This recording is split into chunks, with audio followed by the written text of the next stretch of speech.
মাজনী যাবলৈ ওলালি হপায়। অঁ মা, যাবলৈ ওলাইছোঁ আৰু। প্ৰথম দিনাখন আকৌ দেৰি হ'লে মানে কথাটো বেয়া হ'ব নহয়। পিছে ভাতকেইটা ভালকৈ খালিনে বাৰু? অঁ, ভাতকেইটা খালোঁ বাৰু। আৰু মই তোমালোকলৈও বনাই থৈ আহিছোঁ। ভাতকেইটা সোনকালে খাই ল'বা, তোমাৰ আকৌ দৰৱো খাব লাগিব নহয়। অঁ, খাই ল'ম বাৰু। পিছে মাজনী, তই এতিয়া ইয়াৰ পৰা কিহত যাবি? ইয়াৰ পৰা মই বেটেৰীতে যাম বুলি ভাবিছোঁ মা। মাজনী, আজি তই এটা বহুত ডাঙৰ কাম কৰিবলৈ গৈ আছ। কামবোৰ ভালকৈ কৰিবি। এইটো জীৱনৰ তোৰ প্ৰথম অভিজ্ঞতা হ'ব ইয়াৰ পৰা। ভালকৈ কৰিবি মাজনী, একো খেলিমেলি নকৰিবি। ছাৰে যি কয় তাকে শুনিবি। অঁ মা, মই সকলোবোৰ কাম নিয়াৰিকৈ কৰিম, তুমি চিন্তা কৰিব নালাগে। পিছে দেউতা ক'ত গ'ল? দেউতাক সোনকালে মাতা আকৌ, এনেকৈ ৰখি থাকিলে মানে মোৰ দেৰি হ'ব নহয়। অঁ ৰ, দেউতা জানো কিনো কৈ থাকে ভিতৰতে সোমাই। মাতি দিওঁ ৰ। হেৰি শুনিছেনে? এই ছোৱালীজনী যাব হ'ল নহয়। আপুনিনো ভিতৰত সোমাই কি কৰি আছে বাৰু? ওলাই আহক আকৌ বাহিৰলৈ। অঁ, গৈছোঁ ৰ'বা। মাজনী অঁ, ভালকৈ যাবি, ভালকৈ আহিবি দেই। আৰু যিমান পাৰোঁ সোনকালে আহিবলৈ চেষ্টা কৰিবি। অঁ ঠিক আছে বাৰু মা, মই যিমান পাৰোঁ সোনকালে কাম শেষ কৰি আহিবলৈ চেষ্টা কৰিম। মাজনী, যাবলৈ ওলালি হপায় তই? অঁ দেউতা, অথনিতে ওলালোঁ মই যাবলৈ। পিছে তোমালৈকে ৰখিছিলোঁ মই, বোলো মাত এষাৰ লগাই থৈ যাওঁ। তুমিনো ভিতৰত তোমাৰ কি কৰি থাকা নহয়? মই পিছফালে কিবা এটা কৰি আছিলোঁ মাজনী, তই আকৌ ইমান সোনকালে ওলাবি বুলি ভবা নাই নহয় মই। বাৰু পিছে দিয়া, এতিয়া মই যাওঁ দেই। তুমি ঘৰতে থাকিবা আৰু মাক চাই থাকিবা দেই ভালকৈ। অঁ ঠিক আছে বাৰু দে, মই মাক চাই থাকিম, তই চিন্তা কৰিব নালাগে। আৰু কামবোৰ ভালকৈ কৰিবি দেই মাজনী, আৰু যিমান পাৰ সোনকালে আহিবলৈ চেষ্টা কৰিবি। অঁ ঠিক আছে দিয়া। দেউতা, মা, মই আহিছোঁ দেই। যা। সেই ঈশ্বৰ, ছোৱালীজনীয়ে এনেকৈ কাম কৰিবলৈ ঘৰৰ পৰা প্ৰথমবাৰৰ বাবে ওলাই গৈছে। বৰ বিপদত পৰিহে তাই ওলাই গৈছে। তাইক তুমি অকণমান শক্তি দিবা আৰু প্ৰভু। মোৰ কাৰণে আপোনালোকে ইমান কষ্ট কৰিছে নহয়। মোৰ কাৰণে আজি ছোৱালীজনী এনেকৈ কাম কৰিবলৈ যাব লগা হৈছে। সঁচাকৈ মই জীয়াই থাকি আপোনালোকক বৰ কষ্ট দিছোঁ। সেয়া তোমাৰ মানে কৈছোঁ নহয়, আকৌ এইবোৰ কথা আহি গ'ল আৰু। এইবোৰ কথা কেলৈ চিন্তা কৰা বাৰু তুমি? আৰু সদায় কি কথাবোৰ কৈ থকা নহয়? ছোৱালীজনী ইমান ভাল এটা কামত ওলাই গৈছে, আকৌ মানে তোমাৰ মনলৈ এইবোৰ চিন্তা আনিলাই আৰু তুমি। নহয় অ', কেতিয়াবা তাইলৈ বৰ বেয়া লাগে। তাই বয়সৰ ছোৱালীয়ে এতিয়া কিমান আৰামত খাইছে, পিন্ধিছে, যিটোকে মন গৈছে সেইটোকে লৈছে, য'ত মন গৈছে তাতে ফুৰিবলৈ গৈছে। কিন্তু আমাৰ মাজনীয়েনো কি পাইছে বাৰু? ওপৰঞ্চি তাই মোৰ কাৰণে এতিয়া কষ্টহে কৰিবলগীয়া হৈছে। হ'ব দিয়া, সদায় যেন একেবোৰ কথা পাতি থাকিলে মানে আমাৰ দুখ দূৰ হ'ব নেকি? নহয়, এইবোৰ চিন্তা কৰিবলৈ নিজৰ সময় বৰবাদ কৰিব নালাগে। আহা এতিয়া ভাতকেইটা খাই লোৱাহি, তোমাৰ আকৌ দৰৱো খাব হ'ল নহয়। অঁ ব'লক, ভাতকেইটা দিয়কগৈ মোক। পৰী, তুমি তোমাৰ কামৰ কথা সকলো বুজি পালা নহয়? অঁ ছাৰ, বুজি পাইছোঁ। যদি কিবা ভুল হয় মোক আপোনালোকে শিকাই ল'ব ভালকৈ। ঠিক আছে বাৰু, পিছে তুমি তাতে বহাগৈ ব'লা। আজিৰ পৰা এইটো তোমাৰ জেগা। ছাৰ, আপোনালোকক মই কি বুলি ধন্যবাদ দিম ভাবিয়ে পোৱা নাই। আপোনালোকে মোক ইমান এটা ডাঙৰ বিপদৰ পৰা উদ্ধাৰ কৰিছে ছাৰ। হেই এইজনী, ধন্যবাদ কিয় দিব লাগেনো? তোমালোকৰ নিচিনা মানুহবোৰক আমি এনেও সহায় কৰোঁৱেই। পিছে কোৱাচোন, তোমাৰ অসুবিধাবোৰ কিনো? ছাৰ, মই মোৰ অসুবিধাৰ কথা আপোনাক কি ক'মনো? মোৰ ঢেৰ অসুবিধা। আচলতে ছাৰ, মই বৰ দুখীয়া ঘৰৰ ছোৱালীও, আৰু মোৰ মাও এগৰাকী হাৰ্টৰ পেচেণ্ট। দেউতাও যেনে তেনে হাজিৰা কৰি মেলি ঘৰখন চলাই আছে আৰু। অঁ হয় নেকি? পিছে তোমাক পঢ়া শুনা খৰচ কেনেকৈ দিয়ে?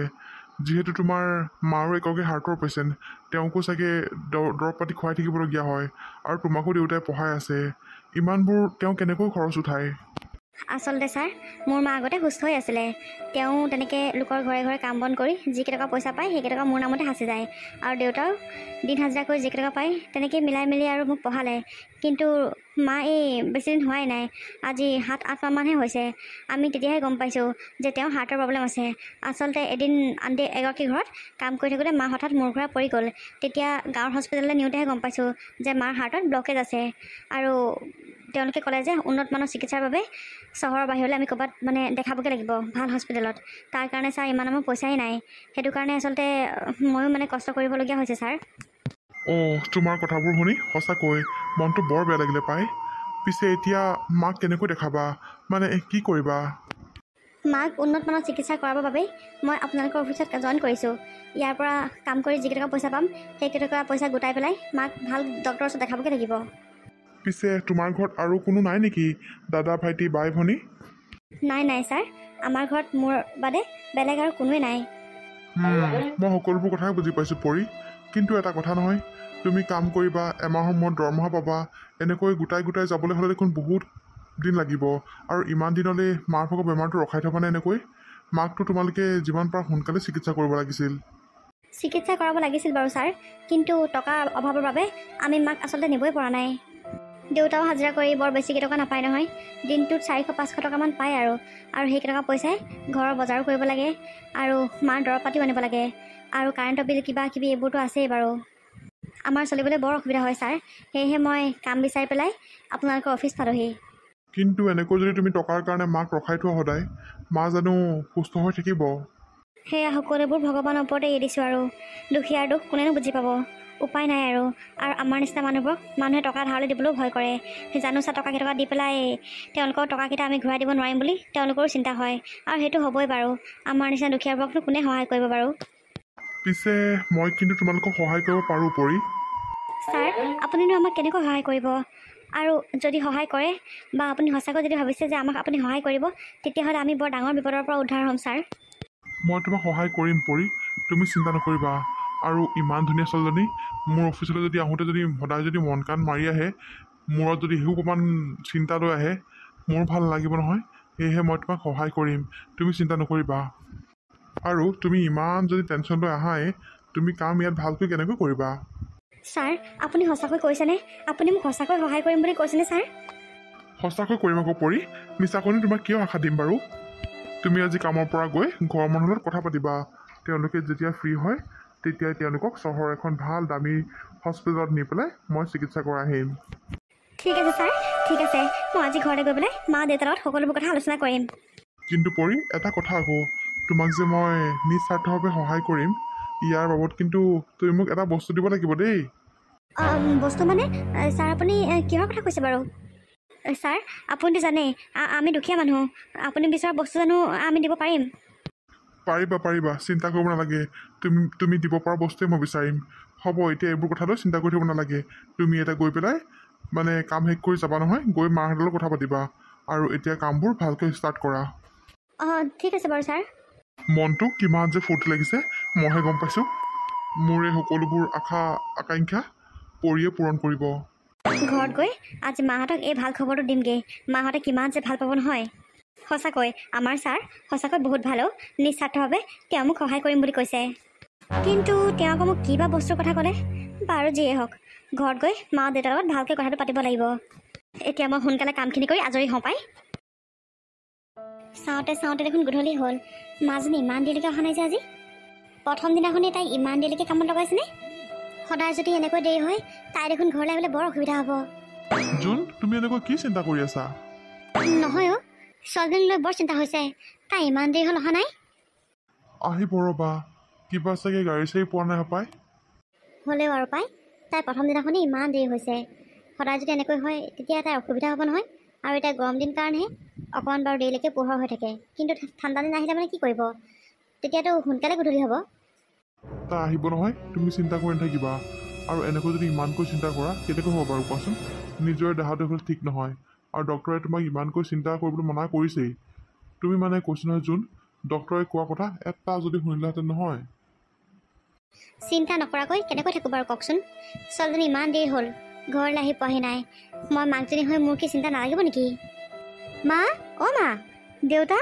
অ' দেউতা অঁ সেয়া মাজনী আহিছে হপাই অঁ তাই আহিছে হপাই মাজনী পালিহি তই তোৰ ইমান দেৰি হ'ল যে আজি তই নাই অহা দেখি মাৰ অথনিৰ পৰা ইচ্ছাত বিচাত কৰি ফুৰিছে আই একেবাৰে মানে ঠাহনিয়ে পোৱা নাই গোটেইজনী কৈছোঁ নহয় মাজনী তোৰ আজি ইমান দেৰি কিয় হ'ল ই মা কি ক'বা আৰু অফিচলৈ গৈ পাইছোঁ বছে সকলো লগতে চিনাকি কৰাই দিছে তাৰপৰা আকৌ বছৰ লগত অলপ দেৰি কথা পাতিলোঁ সেই কথা চথা পাতি মেলি কাম কৰোঁতে দেৰি হ'লগৈ সেইকাৰণে অকণমান আৰু কামকেইটা শেষ কৰি পেলাই মানে কমপ্লিট কৰি পেলাই আহিছোঁ আৰু অঁ সেইটো কথা মোৰ আকৌ চিন্তাই লাগিছিলে পাই মই বোলে আকৌ কি হ'ল ছোৱালীজনী বোলে ইমান দেৰি আহি পোৱাহি নাই মা তুমি চিন্তা নকৰিবা আৰু তোমাক ডক্টৰে চিন্তা কৰিবলৈ মানা কৰিছে নহয় তোমাক ডক্টৰে যিমান চিন্তা কৰিবলৈ মানা কৰিছে তুমি আকৌ সিমান চিন্তাই কৰিছা একো নহয় মই যেনেকৈ হ'লেও ঘৰ আহি ওলামেই তুমি চিন্তা নকৰিবা আৰু আমাৰ বছ অফিচৰ বছ বহুত ভাল জানানে মা তোমালোকৰ কাৰণে এটা ভাল খবৰ আছে অঁ ভাল খবৰ মানে কি ভাল খবৰ মাজনী অঁ মাজনী কি ভাল খবৰ আজি প্ৰথম দিনাখনে অফিচলৈ গৈ পেলাই তই এনেকুৱা কি ভাল খবৰ আনিছ কচোন বাৰু মা দেউতা সঁচাকৈ বহুত ভাল খবৰ জানানে আৰু ভাল খবৰটো হৈছে আমাৰ অফিচৰ বছে মোৰ মাক ট্ৰিটমেণ্টৰ সকলোবোৰ খৰচ দিম বুলি কৈছে কি সঁচাকৈনে মাজনী? অঁ দেউতা, সঁচাকৈ বছে মাৰ বেমাৰৰ সকলোবোৰ খৰচ দিম বুলি কৈছে। মাজনী, সঁচাকৈ এইটো দেখোন বহুত ভাল খবৰ। পিছে এটা কথা নহয়, তই আজি প্ৰথম গৈছিলিহে, প্ৰথম গৈ পাওঁতে বছে সকলোবোৰ খৰচ পাতি দিম বুলি ক'লে যে, মানে কেনেকৈ কি হ'ল কচোন বাৰু সকলোবোৰ? মানে মা, মোৰ লগৰ যে বসন্ত দেউতাকে বছক সকলোবোৰ কথা কৈছিলে মোৰ কথা। তথাপিও আজি মানে বছে মোক সকলোবোৰ কথা সুধিলে আৰু মই সকলোবোৰ কথা তেওঁক ক'লোঁ যে মোৰ ঘৰৰ পৰিৱেশ কেনেকুৱা, কি কথা, আমি কেনেকৈ চলোঁ। আৰু সেয়া শুনি তেওঁ বেয়া লাগিলে নেকি, আৰু তেওঁ মানে তোমাৰ ট্ৰিটমেণ্টৰ সকলোবোৰ খৰচ পাতি দিম বুলি কৈছে আৰু অতি সোনকালে তোমাক বোলে লৈ যাব। আমাক মানে ভালকৈ ঘৰত আলোচনা কৰি ল'বলৈ কৈছে। আলোচনা কৰাৰ পিছত তেওঁক জনাবলৈ কৈছে তোমাক বোলে চহৰৰ সকলোতকৈ দামী হস্পিটেলখনত তেওঁ দেখাব তোমাক। যদি সঁচাকৈ তেওঁ কোৱা মতে সকলোবোৰ কৰে, তেতিয়াহ'লে আমি দেখোন বহুত ধন্য হ'ম আৰু মাক অতি সোনকালে আমি সুস্থ কৰি আনিব পাৰিম মাজনী। অঁ দেউতা, আমি মাক অতি সোনকালে সুস্থ কৰি আনিব পাৰিম। সঁচাকৈ মাজনী, আজিৰ দিনত এনেকৈ লোকৰ বাবে নিস্বাৰ্থভাৱে কাম কৰা মানুহ বহুতেই কম, কিন্তু তোৰ অফিচৰ বছজন সঁচাকৈ বহুত ভাল। তেওঁ আচলতে আমাৰ জীৱনলৈ ভগৱান স্বৰূপ হৈহে আহিছে। অঁ মা, সঁচাকৈ বছৰৰ কথা শুনি ময়ো আচৰিত হৈছোঁ জানানে। তেওঁ আচলতে বহুত ভাল মানুহ। তেওঁ আচলতে এনেকৈ আনক সহায় কৰিছেগৈ, খুব ভাল পায়। সঁচাকৈ আজিৰ যুগতো ইমান মতলবী মানুহৰ মাজতো এনেকৈ যে নিস্বাৰ্থভাৱে লোকক সহায় কৰা মানুহ এজন যে আমি পাইছোঁ। দেউতা, পিছে এতিয়া তোমালোকে সোনকালে যুঁজা কৰা আৰু কেতিয়াকৈ যাব পাৰা মোক সকলোবোৰ ক'বা। মই ছাৰৰ লগত আকৌ পাতিবগৈ লাগিব নহয়।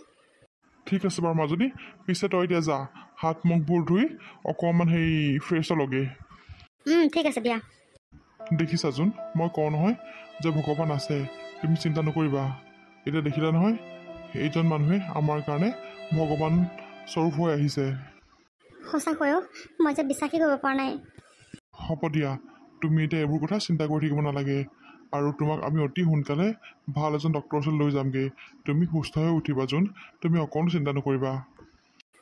চিন্তা নকৰোঁ বাৰু। মই আচলতে এতিয়াহে মই মোৰ জীৱনটোক লৈ অকণমান আশাৰ ৰেঙনি দেখিছোঁ।